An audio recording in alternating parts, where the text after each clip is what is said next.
안녕하세요. 사연 읽어주는 남녀입니다. 오늘도 와주셔서 감사합니다. 오늘의 여성 사연자분 사연은 제가 소개해드리도록 하겠습니다. 많은 청취 부탁드리며 오늘의 사연 바로 시작하겠습니다. 안녕하세요. 저는 사연 채널을 자주 듣는 국수집 주인입니다.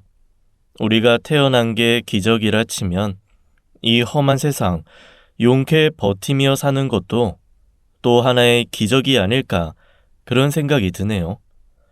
바람이 불고 비가 오는 것에도 다 이유가 있다죠. 제가 겪은 충격적인 일의 이유를 찾기 위해 수많은 밤을 지샜습니다. 하지만 결론은 나지 않네요. 살면서 희노애락 다 겪는 중에도 끊을 수 없는 게 뭘까요? 먹는 일 아닐까요? 전 국수집을 하고 있습니다. 포장마차에서 시작해 작은 가게까지 내게 됐죠. 국수 한 그릇 드시면서 맛있다고 좋아하시는 분도 계시지만 시켜놓고 한 젓가락도 못 드시는 분도 가끔 있어요. 사는 게 행복하기만 한 사람은 없을 겁니다. 저 역시 모진 풍파 많이 겪었네요. 외동아들 2살 적에 남편이 눈을 감았습니다. 건설 현장에서 사고를 당했고 그대로 우리 모자와 생리별을 했어요. 1년 연애하고 결혼해 바로 아들 얻고 산 게 다였습니다. 그렇게 일찍 헤어질 줄 상상이나 할 수 있었을까요? 아들은 뽀얗게 젖살이 올라 나날이 이쁜 짓을 하는데 그런 아들 없고 생활 전선에 나가야 했습니다. 당시 남편이 남겨놓은 건 곧 나가야 될 월세방 하나였어요. 이리저리 기웃거려 봤지만 참 막막했죠.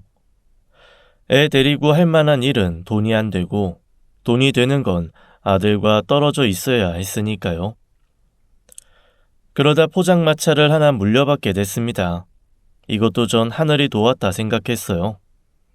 욕심 버리고 단출하게 시작했지만 음식 맛은 진짜 정성을 들여 만들어냈어요.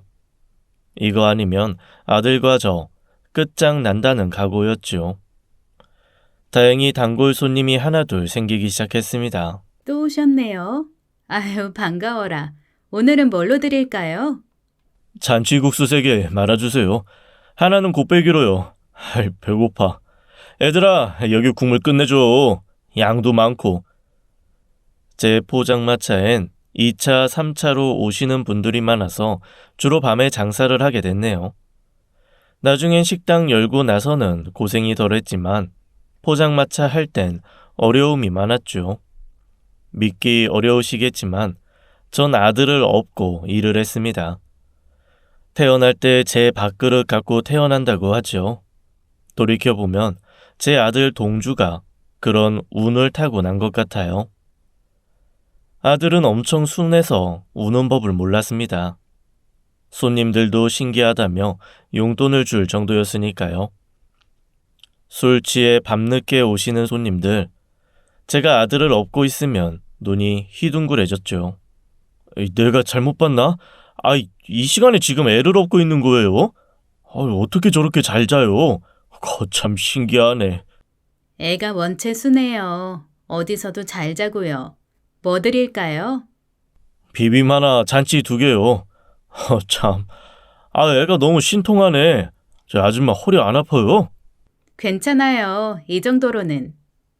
내가 좀 안고 있을까? 우리 애들 다 커서 대학 갔잖아요. 애 순하면 내가 좀 안고 있을게요. 그 포대기 좀 풀고. 아유, 편하게 계시지 왜요? 제가 됐다고 해도 기어이 포대기 풀러 꼭 안고 계신 분들도 있었죠. 물론 다 그렇진 않았어요.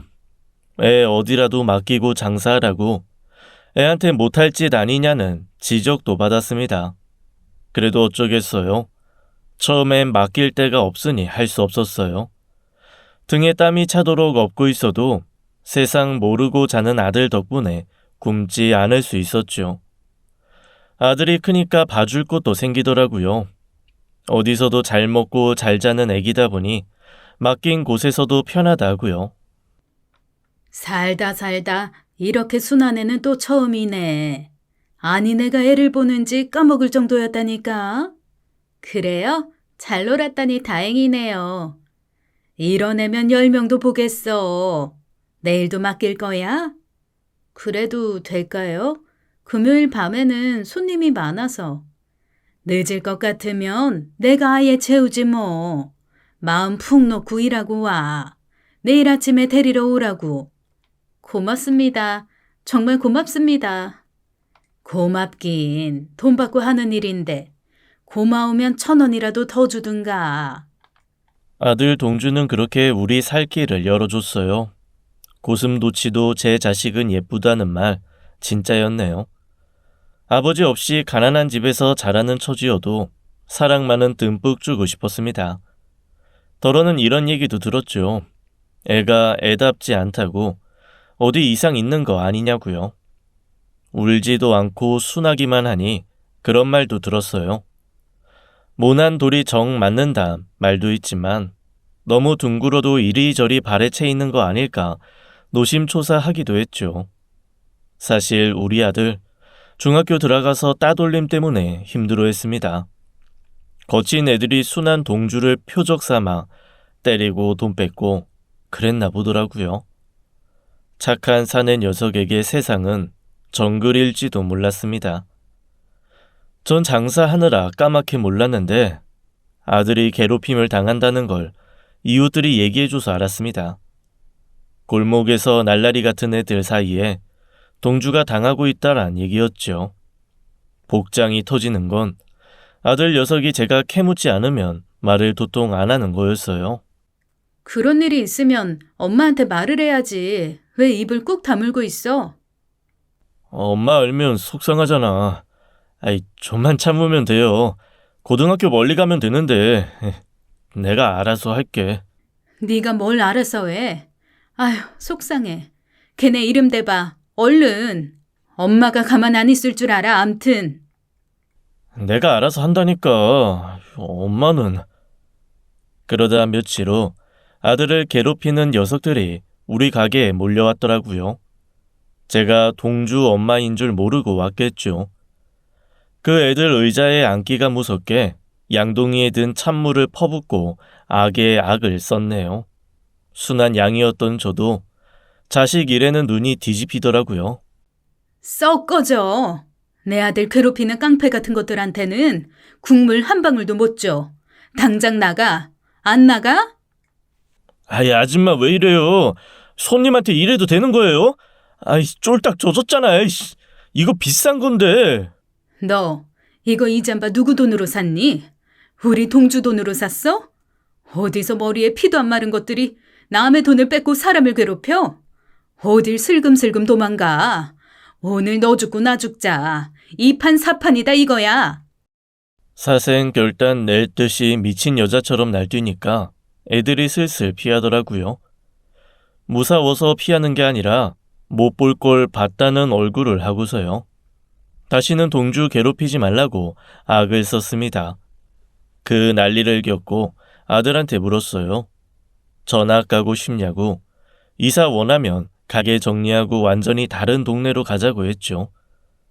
가게를 어떻게 포기해. 나 전학 안 가요. 친구 없어도 돼. 죄송해요, 엄마. 알리고 싶지 않았는데. 그 후로 아들은 학교만 끝나면 집에 틀어박혀 공부를 하기 시작하는데 친구도 없겠다 아주 독하게 하더라고요. 소풍, 수학, 여행이고 하나도 안 가고 그저 머리 싸매고 하는 게 공부뿐이었습니다. 국수 끓여내며 제 속도 푹푹 썩어갔지만 그래도 아들이 공부를 택한 게 기특했죠. 결국 고생 끝에 복은 오더라고요. 자나 깨나 공부만 파고들더니 명문대에 척하고 입학을 했습니다. 얼마나 기쁘고 세상을 다 얻은 것 같은지 말도 못했어요. 우리 동주 명문대에 입학했다고 과외가 그냥 물밀듯이 들어오더라고요. 대학 가더니 아주 신세가 훤해져서는 친구도 여러 사귀고 군대도 무탈하게 다녀왔죠. 원하던 대기업까지 단번에 합격했을 때 꿈인지 생시인지 알 길이 없었어요. 전 상인들한테 떡을 돌렸습니다. 언니, 무슨 좋은 일 있구나? 딱 보니까 비싼 데서 맞춘 떡인데? 맛도 기가 막히다 이거. 우리 동주가 취직했어. 가고 싶다던 거기 있잖아. 최종 합격했어. 이거 합격떡이야. 맛있게 먹어. 그랬구나. 축하해, 언니. 동네 잔치해야지. 떡으로 되겠어? 어머머, 언니 우네? 아휴, 하긴 혼자 아들 키우느라 얼마나 고생을 많이 했어. 울어도 돼. 대신 내가 동네방네 소문내줄게. 아니다, 플랜카드 걸어줄까? 아휴, 그만해. 주책맞게 왜 갑자기 눈물이 쏟아지나 모르겠네. 이보세요, 동네 사람들. 국수집 아들이 대기업 취직을 했답니다. 축하 좀 해주세요. 그날 지인들 불러 중국 요리 먹고 푸지게 놀았네요. 기분이 날아갈 것 같더라고요. 사람들이 이제 고생 끝, 행복 시작이라고. 아들 장가 보내 손주 재롱 볼 일만 남았다고 했죠. 저도 그런 줄로만 알았습니다. 근데 웬걸요? 연애를 못하는 건지 안 하는 건지 동주 이 녀석 일에 파묻혀 연애 한 번 안 하더라고요. 돈이 없으면 말을 안 해요. 고액 연봉이라는 거 남 일인 줄만 알았더니 아들이 그렇게나 월급을 많이 받더라고요. 그런데 장가 갈 생각을 안 해 속이 탔죠. 그러더니 덜컥 자기보다 10살이나 어린 아가씨를 인사시키겠다는 거였어요. 몇 살이라고? 내가 잘못 들은 거지? 나보다 10살 어려요. 벌써 연애한 지 2년 정도 됐네. 시간이 벌써 이렇게 지났나? 뭐? 그럼 26이란 말이냐? 아이고, 너무 어리다, 동주야. 어떻게 만난 거야? 뭘 그런 것까지 물어 엄마는 쑥스럽게. 놀랍기도 하고 기쁘기도 했죠. 전 아들이 좋다는 여자는 무조건 오케이다. 절대로 반대 안 한다는 마음도 있었습니다. 2년 동안이나 연애하면서 엄마한테는 한마디 말도 없었어? 말은 안 해도 네가 장가들 생각은 있나 속이 얼마나 탔는지 모른다. 애미 속 좀 알아주지. 그 친구 나이가 어려서 나도 좀 고민했어요. 근데 우리들 최근에 결정했어. 결혼하기로. 이제 두 발 뻗고 주무세요, 어머니. 며느리 처음 보는 날 얼마나 떨렸는지 몰라요. 26살 꽃이 한참 예쁠 때잖아요. 무슨 의상학과를 전공했다고 하던데 옷 맵시도 너무 예쁘고 눈을 못 뗐어요. 게다가 음식을 따로 배웠다면서 자기가 만든 떡 케이크를 해봤더라고요. 떡으로 케이크를? 아유, 이렇게 이쁘게 꽃까지 만들어서? 너무 예뻐서 먹을 수나 있을까 모르겠네. 보기 괜찮으시죠? 맛은 더 좋아요. 한번 드셔보세요. 제 정성이니까. 보니까 손도 굽고 말하는 폼도 그렇고 없는 집에서 자란 것 같지 않더라고요. 아들한테 물어보니까 그 아가씨 부모님 두 분 다 외국에서 사업한대요. 돈이 엄청 많다고 하더라고요. 솔직한 말로 주눅이 좀 들었습니다. 상견례 전에 저는 잠이 안 왔죠. 사실 제가 뭐가 있습니까? 국수집 하나 있고 잘 키운 아들 하나 있는 거 말고는 내놓을 게 있어야죠. 미용실 동생은 제 얘기를 듣고 난리였어요. 어머, 언니, 당당해. 지레 겁먹을 거 뭐 있어? 사람 사는 거 다 거기서 거기지. 그래도 솔직한 말로 좀 기울긴 하잖아. 동생도 내 입장 대봐. 국수집 그것도 엄연한 사업이지 뭐야? 언니도 또순이네 국수집 대표님이잖아. 어깨 딱 펴고 가. 내가 머리도 우아하게 해줄 테니까 쫄지 마 절대. 예비 사돈들 정말 나무랄 데가 없는 분들이었어요. 어쩌면 그렇게 우아하고 교양이 넘치는지 인물도 너무 좋으시고 기품이 말도 못했죠. 너무 다행히도 그분들 제 아들을 사윗감으로 마음에 들어 하시더라고요. 스테이크 손바닥만한 거 코로 들어가는지 입으로 들어가는지 모르게 상견례를 마쳤습니다. 사돈 내외는 바로 공항으로 가신대요. 사업이 너무 잘 돼서 잠시 짬을 내서 왔다고 하더라고요. 가셨다가 결혼식 날 직전에 들어온다는 얘기였죠. 그런데 집에 와 곰곰 생각해보니 좀 이상했습니다. 제가 사람 대하는 장사를 하다 보니까 그런 눈은 있었거든요. 사람 보는 눈이요. 며느리를 볼 때마다 좀 어색하고 불편했습니다. 저한테 깍듯이 잘하는 그 모습이 자연스럽지 않고 거리감도 느껴지고요. 상견례 자리 떠올려 보면서 그날 밤은 이유 없이 뒤척였죠. 우리 장미가 보기엔 깍쟁이처럼 생겼어도 베푸는 걸 참 좋아하는 애예요. 결혼식도 소박하게 하자는 거 보세요. 부모 마음으론 외국 사는 친지들 다 입국시켜서 호텔에서 결혼식 시키고 싶은데 소박하게 하고 싶다고 그렇게 우기네요. 엄만 그 얘기는 안 하기로 해놓고. 어머님, 호텔 결혼 같은 거 저 진짜 싫어요. 진짜 친한 사람들 불러서 작게 하는 게 제 소원이었어요. 우리 장미가 이렇습니다. 똑 부러진 것 같아도 털털하고 그래서 또 마음이 따뜻할까. 키우면서도 참 정이 많이 가는 딸내미였네요. 그러면서 새 가족이 웃는데 언뜻 예비 며느리가 눈을 찡긋 하더라고요. 부모한테만 보여주는 애교인가 싶어 유심히 봤는데 그 모습이 참 뭐랄까 단란해 보이면서도 너무 완벽했어요. 애들이 결혼 날짜까지 잡고 난 뒤에 전 안싸돈이 알려준 번호로 국제 전화를 걸었습니다. 한복은 어떻게 하실 건지 또 몇 가지 물어볼 것도 있었고요. 그런데 연결이 잘 안 되더라고요. 아들한테 물었더니 시차도 있고 바빠서 그럴 거라고 예비 며느리한테 물어보래요. 그래서 웬만한 건 며느리랑 얘기해서 결정을 했습니다. 말로는 참 고분고분한데 그게 억지로 저한테 맞추는 느낌이랄까요? 얘기 나누는 게 좀 편치는 않았어요. 지인들이 결혼 준비 어떻게 하고 있냐고 묻길래 하소연을 좀 했죠. 예비 며느리가 영 어색하다고요. 그랬더니 당연한 거 아니냐고들 하네요. 부잣집에서 자라 유학도 다녀오지 않았느냐. 외국에서 사업 크게 하는 집안의 외동딸을 며느리로 들이는데 그럼 편하겠냐는 얘기였죠. 그렇겠다 싶어 아무 내색 없이 혼사를 치렀습니다. 그리고 얼마 후 깜짝 놀랄 일이 생겼어요. 아들이 잘 다니던 회사를 그만뒀다는 거였죠. 갑자기 사업이라니? 그 좋은 회사를 왜 그만뒀어? 고액 연봉 어쩌고 해도 회사원은 한계가 있잖아요. 와이프랑 처갓집에서도 팍팍 밀어준 데서 결정했어요. 사업하면 벌이 수준이 달라진다니까요.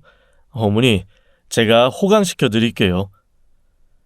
아들은 다니던 대기업에 입사한 뒤 정말 열심히 일했고 그 회사에서 뼈를 묻겠다고 했었어요. 그런 아들이 예고도 없이 회사를 관두고 사업을 하겠다니 크게 놀랐던 건 사실입니다. 그 후 아들은 사업에 크게 성공했어요. 온라인 유통업이라고 하는데 선주문 받고 돈이 들어오면 물건을 보내주는 그런 방식인 것 같았죠. 며느리도 도움을 주는 모양이었습니다. 아들이 사업가로 변신해 돈을 잘 버는데 싫어할 엄마가 어디 있을까요? 그런데 그때쯤 집안에 크고 작은 불화가 생기기 시작했죠. 며느리와 저 사이의 갈등이 불거졌어요. 며느리는 제가 저희들 집에 가는 것도 싫어하고 아들에게 연락하는 것조차 싫어했습니다. 너무 자주 전화하시는 것 아니냐? 일에 방해된다. 그런 문자까지 받고 얼마나 황당했는지 몰라요. 아들이랑 통화도 잘 못하게 되더라고요. 대신 며느리가 받아 아들 바쁘다고 일방적으로 끊어버렸죠. 예, 끊지 마라. 아니, 일이 아무리 바빠도 그렇지 엄마 전화도 못 받니? 왜 그렇게 유난이세요? 이 사람 새벽까지 꼬박 일하고 지금 자는데 굳이 자는 사람 깨워야겠어요? 유난? 내가 유난 떠는 시어머니라고? 아이고, 별 희한한 소리를 다 듣겠네. 세아가, 넌 왜 자꾸 중간에서 전화를 받아 끊어? 동주 목소리도 한 달 동안 못 들었어. 잘 지내는지 엄마로서 궁금한 거 당연한 거 아니야? 한 달이고 두 달이고 바쁘면 연락 못 할 수도 있죠. 사업하는 사람 심기 불편하게 하지 마세요. 그 전부터 조짐은 있었습니다. 제가 아들이 생각나 물건을 사 보내거나 반찬을 해다 보내면 일체 아들한테 가지를 않더라고요. 하도 답답해 아들네 아파트 갔다가 제가 보낸 물건들이 쓰레기장에 버려져 있는 것도 본 적이 있어요. 얼마나 속상하던지요. 아들은 점점 더 연락이 잘 안 됐습니다. 어쩌다 통화를 할 수 있었는데 며느리가 혼자 외출해 있을 때였어요. 무슨 007 작전도 아니고 정말 땅을 칠 노릇이었죠. 동주야, 밥은 잘 먹고 다니냐? 엄마가 너 좋아하는 반찬 보냈는데 하나도 못 먹었지? 니네 아파트에 그거 다 버려져 있더라. 엄마 속상해 죽겠어. 어머니, 괜히 헛수고하지 마세요. 와이프가 엄청 싫어해요. 난 어머니가 보내주는 거 너무 좋지. 요새 입맛도 없는데. 근데 와이프가 싫어해요. 나 싸우기 싫어요. 엄마 내 성격 아시잖아. 그러니까 보내지 마세요. 내가 어떻게든 시간 내서 가게로 갈게. 아들은 저한테 먹고 싶은 음식 얘기를 하면서 꼭 가게로 오겠다고 하더라고요. 전 기약 없이 아들을 기다릴 수밖에 없었습니다. 사건은 또 있었어요. 아들이 저한테 생활비를 주는 게 있었습니다. 전 경제 생활을 했기 때문에 받지 않으려고 했는데 아들이 꼭 주고 싶다고 해서 받으면 무조건 저금을 하곤 했거든요. 아들이 필요하다고 할 때 주려고 마음먹고 있었죠. 그런데 며느리가 걸고 넘어지더라고요. 어머니 능력 있잖아요. 자식한테 손 벌리기 싫다고 툭하면 그랬으면서 아들 돈은 여태 왜 받아요? 동주 씨가 주는 생활비 이제 없어요. 그런 줄 아세요. 내가 언제 돈 아쉽다고 한 거 봤니? 알겠는데 너 말하는 게 그게 뭐냐? 시어머니한테 예의도 안 차리니? 도대체 넌 나한테 뭐가 그렇게 불만이야? 많아요. 내가 말을 안 해서 그렇지 아들을 이렇게 마마보이로 키우면 어떡해요? 나이는 10살이나 많은데 하는 짓이 순 어린애야. 이거 다 어머니 때문이에요. 이 사람 아직 탯줄도 안 뗐다고요. 가정 꾸렸으면 며느리 남편이지. 왜 자꾸 아들 하면서 가정 깨려고 해요? 더 이상 연락하지도 말아요. 엄한 사람한테 별걸 다 뒤집어 씌우는구나. 너 이게 본색이냐? 너한텐 남편이지만 나한텐 아들이기도 해. 내가 합가를 하자고 했니? 분에 넘치는 욕심을 부렸니? 새아가 점점 더 왜 그러냐? 아, 몰라요. 끊습니다. 그 후 어렵게 만난 아들은 저한테 미안해서 눈도 못 마주치더라고요. 전 괜찮다고, 나한테 돈 같은 거 주지 않아도 된다고, 대신 이렇게라도 가끔 와서 엄마 밥 먹고 가라고 둥 두드려주고 보냈습니다. 그 후로 아들은 보는 횟수는 점점 더 줄어만 갔습니다. 정신없이 장사를 하다가도 한 번씩 마음이 푹 내려앉았어요. 며느리는 절 원망, 아니 증오하고 있었고 아들을 저한테서 떼어 놓으려 하고 있었습니다. 제가 한 번은 아들이 보고 싶어 회사 앞에 간 적이 있어요. 정말 처음이었죠. 그런데 제 아들 거짓말을 못해서 들키고 말았네요. 그게 난리가 나가지고 며느리는 응급실에 실려갔습니다. 다 저 때문이래요. 응급실에서 수액 맞고 돌아오는 길이라며 저한테 전화해 제발 아들한테 집착 말라고 울고불고 난리였습니다. 이런저런 일로 제 얼굴이 시커멓게 죽어가니까 친한 상인들이 눈치를 채더라고요. 언니, 왜 그렇게 안색이 안 좋아? 무슨 일이 있어? 며느리가, 아휴, 말해 뭐해. 말하면 또 속상한 걸. 왜 그래? 모르는 사람이 보면 언니 중병 걸린 줄 알겠어. 손님들이 국수 맛도 좀 달라졌다고 하고. 언니 지금 정신없지? 제정신 아닌 것 같아. 그게 진짜 속상해 죽겠다. 며느리가 아들을 못 만나게 해. 진짜야? 왜? 전 눈물을 철철 흘리며 얘기를 쏟아냈어요. 그랬더니 미용실 동생이 더 난리를 치는 거였습니다. 이 집 며느리 진짜 못됐네. 뭐? 탯줄이 어쩌고 저째? 마마보이? 아유, 뚫린 입이라고 말은 잘도 안 해. 언니 며느리 임신했다고 유세 떠는 거 아니야? 유세라니, 그런 말 하는 거 아니야. 이 마당에 며느리 두두네? 아유, 분해. 어떻게 그래? 아무리 지가 성질이 더러워도 모자간에 천륜이라는 게 있는데 그걸 끊어? 사실 며느리는 임신을 하고 있었어요. 남들은 손주 본다고 하면 기뻐서 어쩔 줄을 모른다던데 제가 할 수 있는 건 없었습니다. 며느리 통장에 돈을 입금하려고 해도 계좌번호도 알려주지 않았죠. 전화번호도 수시로 바꾸더니 저한테 분풀이 하고 싶을 때 그때만 전화에 따발총처럼 하고 싶은 말만 하고 끊었어요. 참 처량한 신세가 됐더라고요. 혼자 소갈이 하는 동안 10달 일하는 시간이 흘렀고 예정일이 지났습니다. 이제나 저제나 아들 연락을 기다렸지만 소식은 없었고 폭발해버린 저는 미용실 동생과 산후조리원을 뒤지기 시작했어요. 정말 이러고 싶지 않았는데 사람이 간절해지니 눈에 뵈는 게 없었습니다. 결국 유명 산후조리원에서 아들과 며느리를 찾을 수 있었죠. 조리원 근처 편의점에서 나온 아들을 현장에서 붙잡았어요. 보자마자 전 울음이 터져 나왔습니다. 동주야, 왜 이렇게 말랐어? 엄마. 여긴 어떻게 알았어? 어떻게라니? 대한민국을 다 뒤져서라도 찾아야지. 아기 태어났니? 여기 산후조리원에 있어? 가자, 당장 앞장서. 엄마 그냥은 못 가. 절대로. 아들은 당혹감과 반가움, 걱정이 뒤섞인 표정이었죠. 아들 앞세워 들어간 조리원은 호화롭기가 말도 못했습니다. 그리고 막닥트린 며느리 얼굴은 아주 얄미울 정도로 좋아 보였어요. 주변에 보는 눈들이 있으니 저한테 대충 시어머니 대접은 해주더라고요. 직원분이 먼저 누구냐고 물어서 제가 대답했습니다. 내가 시어머니 맞습니다.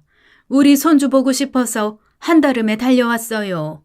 제가 좀 멀리 살거든요. 그러셨구나. 차 한잔 드시면서 기다려주세요. 아기 데리고 나올게요. 산모님도 여기 앉으시고요. 그렇게 해서 아들과 며느리, 저까지 셋이 앉아 있는데 며느리 눈이 찢어지겠더라고요. 부들부들 떨면서 절 얼마나 노려보는지 누가 보면 철천지 원수 만난 줄 알았을 겁니다. 곧 강보에 쌓인 아기를 만날 수 있었어요. 직원이 덥석 제 품에 안겨주는데 아기 얼굴을 보는 순간 소름이 돋았습니다. 티는 못 내고 속으로 이건 아니라는 생각만 골백 번을 더했어요. 전 당혹감을 감추면서 아들한테 물었죠. 동주야, 너 가족뿐만인가 뭔가 했다고 했지? 아기 태어나고 탯줄도 잘랐어? 그랬죠. 신생아 얼굴 진짜 쪼글쪼글하고 빨갛더라. 손주 안아보니까 어때요, 엄마? 어째 가슴이 싸늘하게 쉬었습니다. 잠에서 깬 아기가 목이 쉬어라 울기 시작했어요. 보면 볼수록 내 아들 씨가 아니라는 것에 확신이 들었습니다. 오빠, 나 목말라. 물이나 한 잔 떠와. 뭘 그렇게 희죽거리면서 웃어? 빨리 떠와. 목 타 죽겠어. 아니다. 내가 떠다 줄게. 동주, 넌 아기 안아라. 우리 애기 왜 울어요? 배고파? 아니면 기저귀가 젖었나? 정수기에서 물을 받는데 손이 바들바들 떨렸습니다. 보고 또 봐도 마찬가지였어요. 생판 남의 아이를 데려다 놓고 쇼하는 것 같았죠. 그래도 내색할 순 없었어요. 순전히 제 느낌이었으니까요. 전 며느리한테 봉투를 내밀었습니다. 수고했다. 애 낳느라 얼마나 고생이 많았니? 그리고 가끔은 연락 좀 하고 살아야지. 너도 이제 자식 낳아봐서 알지 않겠니? 동주, 내 아들이기도 해. 이해 좀 해다오. 어머니, 우리 애기 누구 닮은 것 같아요? 저 닮았어요. 이 사람 닮았어요. 며느리가 묻는데 쉽게 입이 안 떨어졌어요. 간신히 널 닮은 것 같다고 말했더니 돌아오는 대답이 과간이었죠. 없는 말도 잘 지어내시네요. 우리 부부 다 안 닮았는데 괜한 말 하는 거잖아요. 며느리가 웃지도 않고 싸늘하게 말하는데 등골이 오싹했어요. 어떤 확신이 들었냐면 분명히 내 속을 들여다보고 있다. 그런 생각에 소름이 끼쳤죠. 난 가볼 테니까 눈 좀 붙여라. 푹 쉬고 필요한 거 있으면 전화하고. 그런 거 없어요. 전 도망치듯 산후조리원을 나오면서 아들 손을 덥석 잡아 끌었습니다. 야윈 아들, 밥이라도 한 끼 사 먹이고 싶었는데 한사코 들어가야 한다고 우기더라고요. 저 금방 들어가 봐야 해요. 저 사람 엄청 예민해. 죄송해요, 어머니. 뭐가 그렇게 급해. 집에 가서 눈 좀 붙여라. 내가 대신 조리원에 들어가 있을게. 안 되니? 난리 나요, 저 사람. 그냥 오늘은 가세요. 내가 연락 드릴 테니까 걱정 마시고. 참, 엄마. 김치만두 있어요? 엄마가 한 거. 그럼 있지. 가게에 얼려놓은 거 있으니까 쪄서 갖다 줄게. 이따 전화하면 나와, 응? 아들은 우물쭈물 말끝을 흐렸어요. 왜 그러냐고 묻자 이따 또 오신 거 알면 며느리가 불같이 화낼 거라고 입구에 있는 직원한테 맡기라고 하는 거였습니다. 속이 부글부글 끓었어요. 하지만 거기는 산후조리원이었고 제가 화낸다고 해서 좋을 건 하나도 없었죠. 알았다.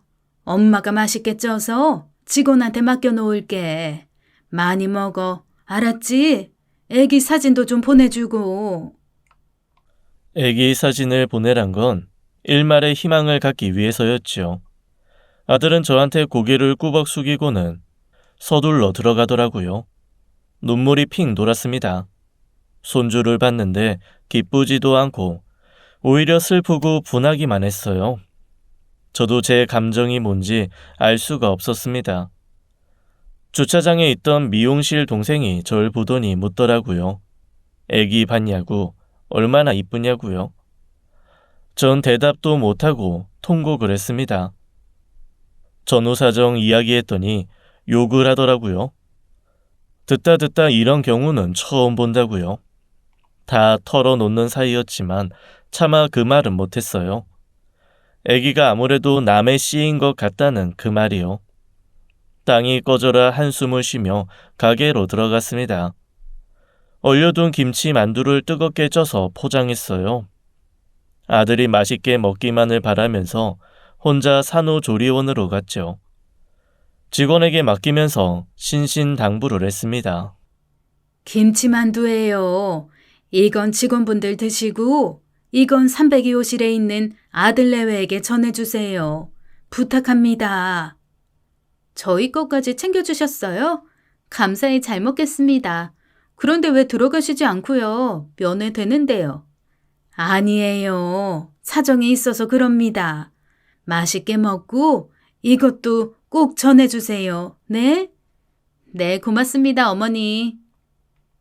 그렇게 만두를 전해주고 전 다시 가게로 돌아갔어요.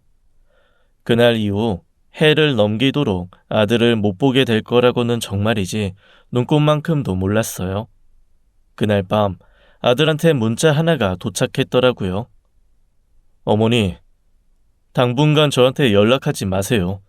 이 사람 스트레스 받아서 싫대요. 제가 연락할 때까지 기다려주세요. 절대로 전화하거나 문자 하시면 안 돼요. 이게 뭐야? 왜 또 이런 문자를 보내는 거야? 아이고, 속 터져. 복장 터져 죽겠네. 어디서 불려시 같은 애가 들어와서는 동주야, 동주야. 당장 아들한테 전화를 하고 싶었지만 차마 번호를 누를 수가 없었습니다. 아들의 연락을 줄 때까지 기다리자 곧 연락 주겠지 그렇게 생각하며 기다렸어요. 산후조리원에서 나오면 아무래도 애들끼리 힘들 테니 그때는 연락을 해오지 않을까 했죠. 속 모르는 지인들은 손주 봐서 좋지 않냐며 사진 보여달라는데 그럴 수가 없었습니다. 아들에게서는 사진도 문자도 오지 않고 있었어요. 보름이 지나고 한 달이 지나도록 연락은 없었죠. 제가 보내는 문자, 음성 메시지엔 답도 없었습니다. 참다 못해 전 아들 집으로 찾아갔어요. 그런데 이게 무슨 일입니까? 아들 내외 출산하기도 전에 이사를 나갔다는 거였어요. 전 믿을 수가 없어서 아파트 관리사무소 부동산을 돌면서 여러 번이나 확인했습니다. 그런데 분명 출산 전에 집을 뺐다는 거였어요. 산후조리원에서는 며칠 전에 나갔다고 하고요. 어디로 갔는지 자기 일들도 모른다고 하니 미치고 팔짝 뛸 노릇이었습니다. 온몸이 떨려서 도저히 서 있을 수가 없었어요. 가게로 돌아가 차분히 생각이라는 걸 해봤죠. 아들 핸드폰은 꺼져 있고 며느리 폰은 다른 사람이 받았습니다. 혹시나 해서 사돈 내외한테 전화를 걸어봤더니 아예 없는 번호라고 나오더라고요. 아들이 사무실이라고 알려준 곳도 찾아가 봤죠. 거긴 아예 다른 회사가 차려져 있었습니다. 김동주, 제 아들인데요. 이런 사람 못 보셨어요? 몇 달 전까지 여기서 일했다고요. 여보세요, 선생님들. 제 아들 사진 좀 봐주세요. 글쎄, 이런 분은 지금 안 계세요. 그리고 저기 여기 들어온 지 한참 됐어요. 그럴 리가 없어요. 분명 이 자리 여기에서 일하는 모습까지 봤는데 내가 꿈을 꾼 것도 아니고. 아이고, 동주야, 이게 무슨 일이냐.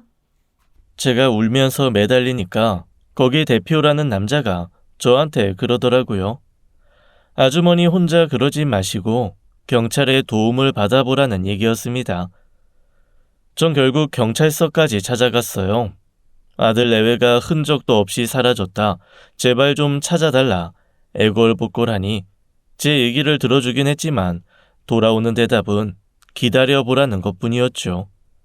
아주머니, 며느리랑 사이가 안 좋으셨다면서요. 고부 갈등 때문에 잠시 연락 끊은 거 너무 걱정하시는 거 아니에요? 선생님, 그게 그렇지가 않습니다. 제 아들이요. 며느리랑 살면서 꼬챙이처럼 말랐어요.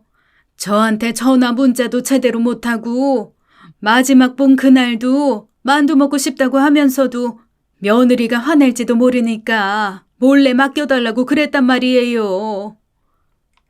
여자한테 잡혀 사는 남자들 많아요. 괜한 걱정하시는 것 같은데. 제 아들 명문대 나와 대기업 열심히 다닌 누구보다 성실한 인재예요. 저한테 효심도 깊었고요. 단순히 고부 갈등이면 왜 제가 여기까지 왔겠습니까? 아무래도 이상해요. 며느리는 모르겠고 아들이 저한테 연락을 끊은 게 영 이상하단 말입니다. 한 번만, 딱 한 번만 도와주세요. 네? 실망하셔도 할 수 없습니다. 요즘 젊은 사람들 생각이 많이 달라요. 아무것도 안 나올 텐데 괜히 그러시네. 그러나 충격적인 사실이 드러났습니다. 제 아들 동주한테 이런저런 소송 걸린 게 한두 가지가 아니었어요. 전 그대로 주저앉았죠. 1월애가 아닌데 그 내용은 선주문한 사람에게 돈만 받고 물건을 보내지 않아 고소를 당한 거였죠. 규모가 상당했습니다. 뒤통수를 망치로 얻어맞은 듯 충격이 쌓여 있는데 경찰은 한심하다는 듯 말하더라고요. 에이, 전형적인 수법이네요. 사고치고 도망간 거예요, 이거. 아들 잘못 키우셨네. 아이, 며느리랑 아들이 단통속인데 누굴 탓해요? 전 순식간에 범죄자의 엄마가 되었습니다. 이럴 리가 없었어요. 하늘이 알고 땅이 아는 진실이었죠. 절대로 제 아들은 누굴 해하거나 남의 돈으로 지 욕심 채우는 애가 아니었습니다. 중학교 때 그렇게 왕따를 당했어도 안 갚음할 생각은 요만큼도 없는 애였어요. 그런 애가 사기라니요. 범죄라니요. 전 멍한 상태로 경찰서를 나와 거리를 정처 없이 걸었습니다. 도움을 청할 데가 한 군데도 없었어요. 경찰들은 이미 아들을 범죄자로 볼 거고 제 말을 들어주지 않을 게 뻔했습니다. 전 가게도 접고 전단지를 만들어 뿌리며 할 수 있는 모든 방법을 다 동원했습니다. 사람들한테 수소문도 했어요. 실종된 사람 어떻게 하면 찾을 수 있냐고요. 심부름 센터라는 곳도 가봤습니다. 몇백이나 되는 돈을 주면서 아들 찾아달라고 찾아주기만 하면 살해를 제대로 해주겠다 했지만 결국 아들은 찾지 못했습니다. 전 아픈 사람처럼 시들어갔어요. 늘 쓸고 닦던 가게엔 먼지가 뽀얗게 쌓여갔습니다. 아들이 사라지고 나니 다 덧없고 부질없었어요. 지인들이 찾아와 위로도 해주고 다그치기도 했습니다. 언니, 이러면 어떡해? 가게 문은 언제까지 닫을 건데, 응? 이 마당에 무슨 가게야. 다 소용없어. 동주 찾기 전까지는 나 못 열어. 단골 손님들 다 들어와서 물어본다고. 언니 아프냐고. 왜 가게 문 계속 닫혀 있냐고. 언니, 생각해봐. 동주가 찾아오면 어떡할래? 뭐? 동주가 가게로 찾아왔는데 문 닫혀 있어봐. 언니도 없고 그래서 다시 사라지면 어떡할 거냐고. 그렇네. 언니가 지금 안 해본 게 뭐가 있어? 다시 가게 열어. 이러다 동주 찾기 전에 언니가 먼저 가겠어. 씩씩하게 살아야 아들도 찾을 거 아니야. 동주 찾을 수 있겠지? 사람만 있으면 좋겠어. 제발 사람만 있으면. 그날 동생을 붙들고 펑펑 울었습니다. 전 다시 가게를 열었어요. 아들이 아무 일도 없었던 것처럼 가게의 문을 열고 들어오기만을 간절히 바랄 뿐이었습니다. 그렇게 2년이라는 시간이 야속하게 흘렀어요. 밤마다 눈물이요, 한숨이었죠. 김치 만두를 찔 때면 동주가 떠올라 남몰래 눈물을 훔쳐야 했습니다. 2해가 지난 초봄의 어느 날 밤이었어요. 그날따라 몸이 안 좋아 일찌감치 가게 문을 닫고 들어와 쉬고 있었죠. 깜빡 잠이 들려고 하는데 모르는 번호로 전화가 울렸어요.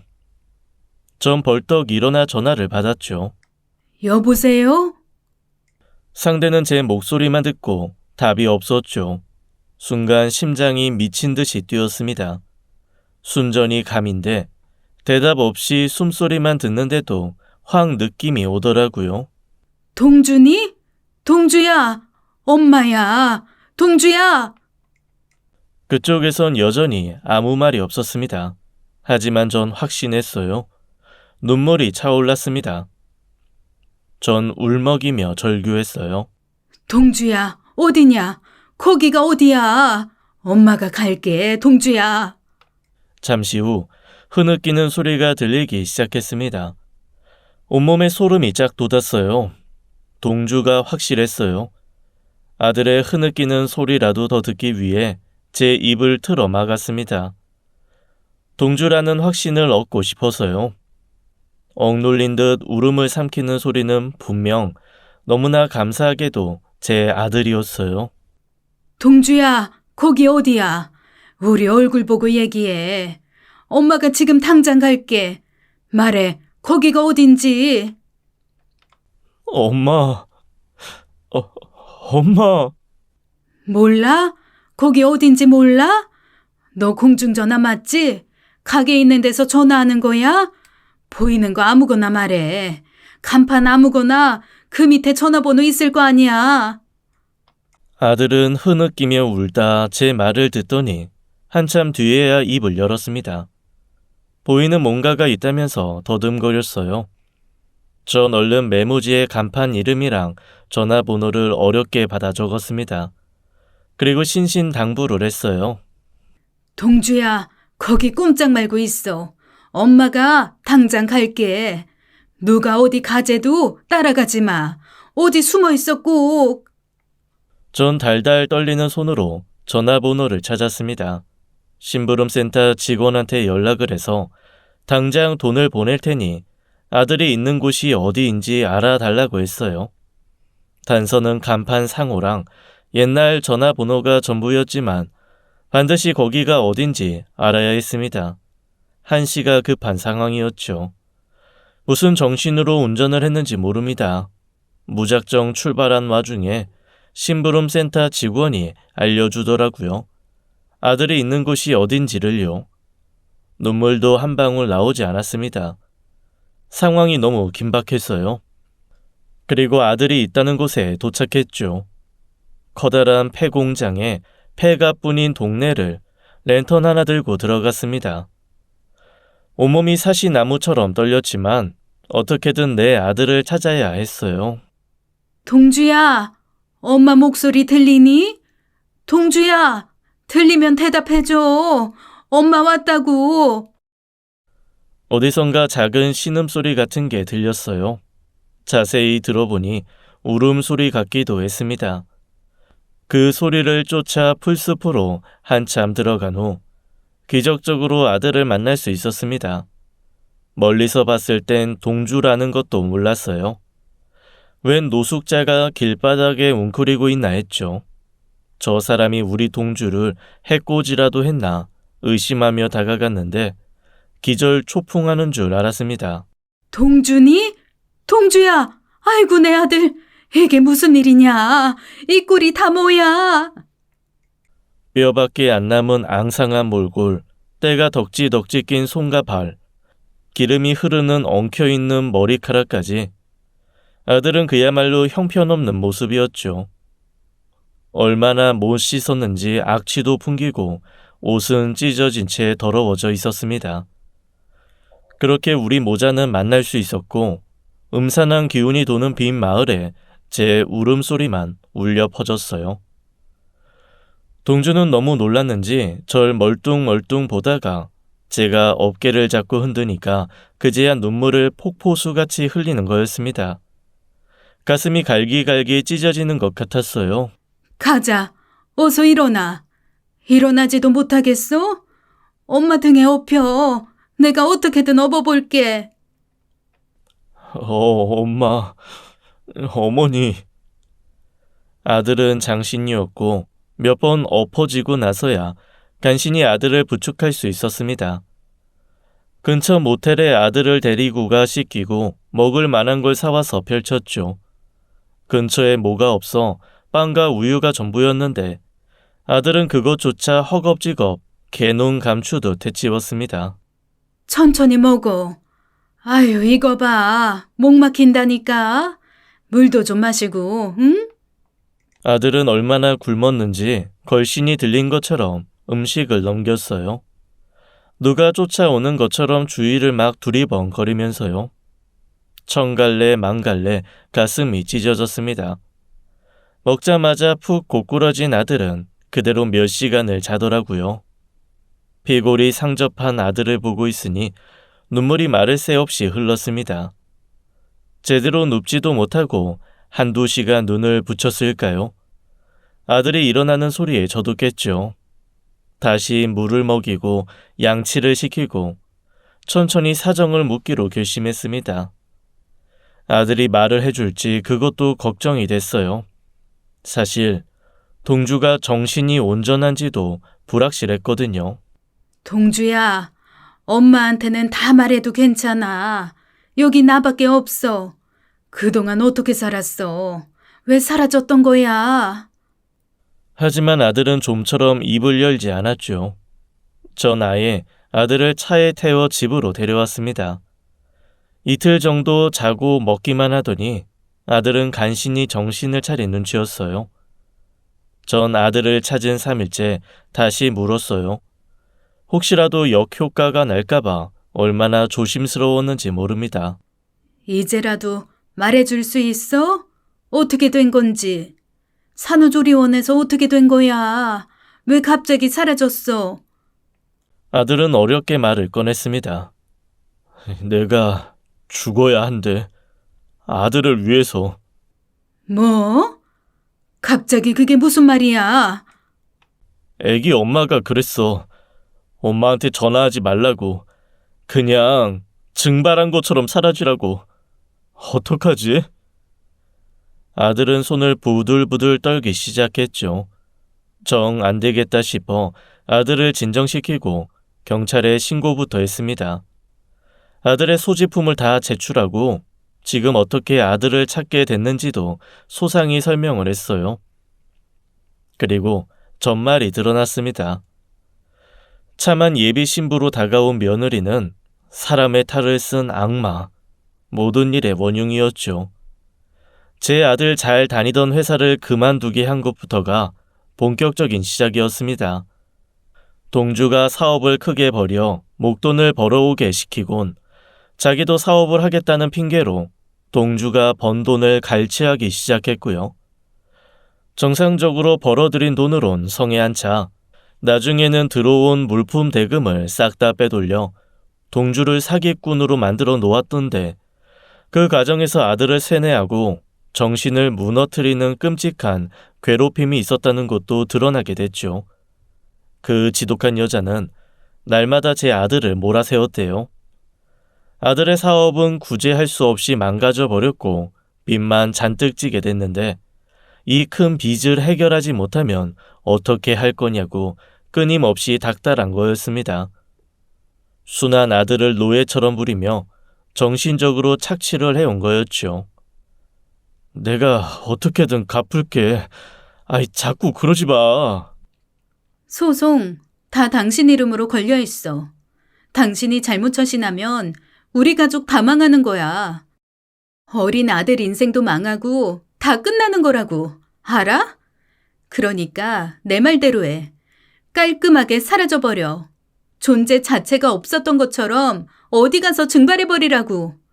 그럼 소송이고 나발이고 없었던 일 돼버리는 거야. 간단하지 않아? 그게 당신이 우리 애기를 위해 마지막으로 할 일이야. 여기까지 밝혀내는 것도 정말 엄청난 노력이 필요했어요. 며느리가 아들을 죽음으로 몰고 갔다는 걸 알게 된 후 전 분노에 휩싸였습니다. 그러니까 걔가 너한테 방법은 하나뿐이라고 했다고? 네가 죽어서 없어지는 거? 아들은 그 여자한테 괴롭힘 당하는 것이 너무 힘들어 아무도 모르는 곳에 가서 이 생을 하직하려고 했다는 거였습니다. 그리고 세상을 떠나려던 그 순간 제가 떠올랐다고 했어요. 자기가 영영 사라져버리면 아무것도 모르고 슬퍼할 제 생각이 나더라는 거였죠. 그래서 용기를 내 전화를 걸었고 간절한 제 목소리를 듣자 흐느끼게 됐대요. 저한테 도움을 요청하게 됐고요. 그 여자 치밀하고 독해. 매일같이 숨 막히고 괴롭고 힘들었어. 다 내 잘못이고 내 탓이래. 나한테 소중한 건 다 빼앗아 놓고 죽음까지 강요한 여자였다고. 전 아들을 사지로 몰아넣은 악마 같은 여자를 경찰에 고발했습니다. 아들은 조금 정신을 차린 후 분통을 터뜨렸습니다. 난 그 여자한테 철저히 이용당했어. 현금 지급기였고 돈 버는 기계였다고. 연애부터 결혼까지 다 계획된 거였어. 진짜는 하나도 없었다고. 어떻게 그래? 사람이 어떻게? 곧 경찰에 붙잡힌 며느리는 구속됐습니다. 예상대로 그 불려시는 딱 잡아떼더라고요. 증거 있어? 내가 그랬다는 증거 있냐고. 모든 건 사업 실패한 무능한 당신 아들 때문인데 왜 나를 잡아넣어? 세상이 그렇게 만만하더냐? 다 네 눈 아래에 있는 것 같았어? 너 잘못 걸렸어. 나한테 된통 걸렸다고. 죗값 톡톡히 받아야지. 멀쩡한 사람 이용하고 죽음으로 몰아간 그 큰 죄. 이 생에서 고스란히 받아 이 나쁜 인간아. 전 아들의 고장난 핸드폰을 증거로 내밀었습니다. 아들은 저한테 연락했을 때 고장나 배터리도 없는 그 폰을 갖고 있었어요. 알고 보니 그 전화는 며느리와 아들만 소통하는 거였죠. 그걸 경찰이 포렌식으로 복구해 며느리와의 카톡 내용이 만천하에 드러난 거였어요. 까발려진 악행 속에 낳은 그 피덩이, 갓난 아기는 역시 아들의 자식이 아니었습니다. 오랫동안 사귄 내연남의 아이를 제 아들 아이라고 속여 키운 거였어요. 그래놓고 동주한테 지독하게 강요를 했던 거였죠. 네 피덩이 아들을 생각해. 범죄자 아들로 살아가게 할 거야? 험한 세상 제대로는 살게 해줘야지. 네가 죽어야 끝나. 네가 깔끔하게 사라져줘야 한다고.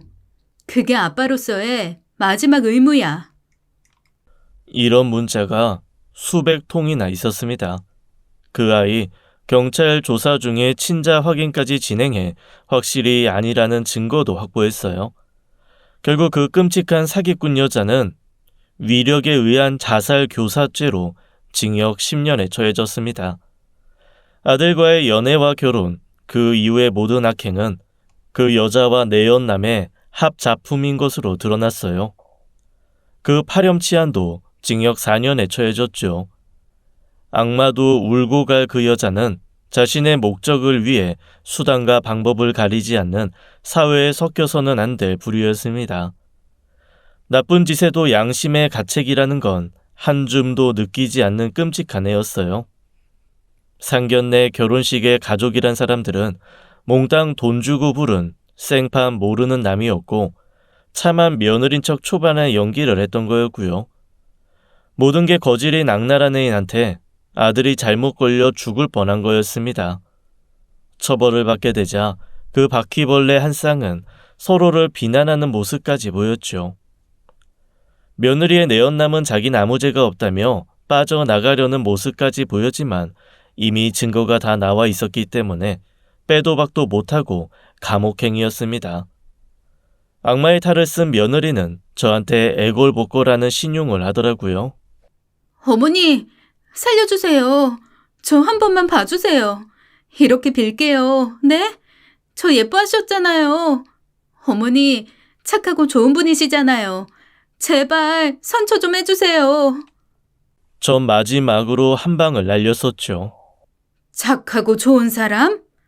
그런 사람 실컷 이용하려다 쪽박차게 생겼지? 선처는 꿈도 꾸지 마. 네 엄청난 죄값 감옥에서 남김없이 치러. 너 나중에 사회에 나와도 제대로 못 살걸? 네가 쌓아 올린 죄가 널 망가뜨릴 게 분명하거든. 여태 네가 한 짓 감옥 들어가 살려고 발악한 거라는 걸 알았으면 좋겠다. 너랑 같은 인간이라는 게 창피할 정도야. 질긴 악연 여기서 끊자. 두 파렴치한이 감옥에 간 뒤 저마저 뒤처리를 했습니다. 아들 사업으로 문제가 된 주문자들의 돈을 제 돈으로 다 보상해드렸어요. 그 후에야 밤에 잠이 오더라고요. 아들은 회복을 위해 꾸준히 정신과 치료를 받았고 지금은 많이 좋아졌습니다. 아직도 사람에 대한 두려움은 조금 남아있지만 점점 좋아지고 있어요. 한 번은 가게 정리를 도와주며 저한테 그러더라고요. 미안하고 고맙다고요. 난 괜찮아, 동주야. 난 우리 아들 이렇게 보기만 해도 좋다. 미안할 건 뭐 있어. 넌 지나가는 우박에 세게 맞은 것뿐이야. 이제 다 지나갔고 엄만 괜찮아. 정말이야. 제 말을 듣더니 아들이 빙그레 웃네요. 바닥 걸레질 내가 할게. 어머닌 좀 쉬어요. 심한 폭풍우가 다 지나갔네요. 첫눈으로 동주가 살아 돌아왔고 함께 있을 수 있어 감사한 마음뿐입니다. 오늘도 전 변함없이 육수를 내고 국수를 삶네요. 한바탕 점심 장사가 지나가면 아들이랑 산책을 나가보려고요. 이런 평범한 일상이 너무 소중합니다. 감사하고요. 제 사연 어떻게 들으셨어요? 긴 이야기 들어주셔서 감사합니다. 여러분 모두 편안한 하루 되시기 바랍니다. 지금까지 사연 읽어주는 남녀였습니다. 끝까지 함께 해주신 여러분 감사드리며 저희는 다음 사연으로 돌아올게요. 감사합니다.